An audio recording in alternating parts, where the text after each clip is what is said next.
in general, people don't talk willingly or gladly about the awfulness that they've experienced. That was certainly true in the case of World War I, where veterans, whether Germans, British, French, or Americans, came home and they experienced what we would call, post-traumatic stress syndrome. They were unwilling to talk about their experiences. They tended to be reticent. People asked them, they said, well, we'll talk about it some other time. And again, it was a defense mechanism. They had seen and experienced and done awful things that they wanted to forget rather than to revive. The same was true of World War II. The same was true of the Vietnam War. I mean, the veterans that came back to this country generally didn't want to talk about what they had seen, done, or experienced. And it's only within the last several decades. Again, I'm not a psychiatrist, so I can't really speak with any authority about this, but it seems to me that it's only within the last several decades that, the profession and more generally societies have come around to the view that rather than not talking about things that were experienced, one should talk about things that were experienced in order to get them out and then in order to deal with them in some fashion. And if you look at the atrocities experienced by Ukrainians, we'll take the Holodomor.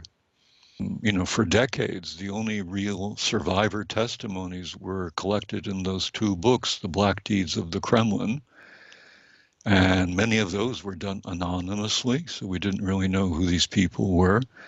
And they were anonymous because they were fearful of KGB retaliation. They were, there are a variety of things that played a role here.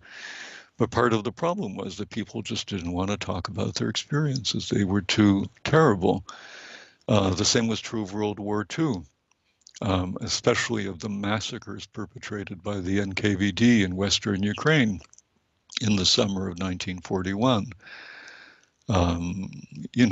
They literally filled the prisons and jails of Western Ukraine with corpses in the course of several days, 5, 6, 7 days, something like 23,000 Ukrainian, mostly Ukrainian, but also some Polish and Jewish political prisoners were literally slaughtered. Very often they were mutilated, they were tortured, and very often they appear to have been mutilated after having been killed. So one of my uncles, by the way, was a victim of this, and apparently when his corpse was found, his tongue had been cut out before he had been killed. And there were instances of pregnant women whose bellies were ripped open. All these terrible, terrible things. And again, some people wrote about this, but as a rule, that was not something that you wanted to talk about. As you probably know, Ksenia Kibuzinski and I, she's the Slavics librarian at the University of Toronto, we compiled a collection of documents dealing with those massacres.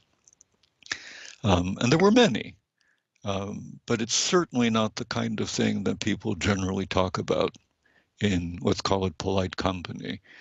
I certainly never experienced that when I was in the presence of my parents, and I used to ask them all sorts of questions about what they had experienced, and they would usually just kind of prefer not to talk about it. And the same was generally true of other Ukrainians that I spoke with over the last few decades. But as I said, recently, the importance of remembering, the importance of healing, the importance of closure, it's become more evident within the larger Canadian or American context. And that, of course, opens up the door for Ukrainians to start remembering as well and putting their voices either into print or in documentary form. As you know, there have been a number of documentary films dealing with a variety of issues in Ukrainian history.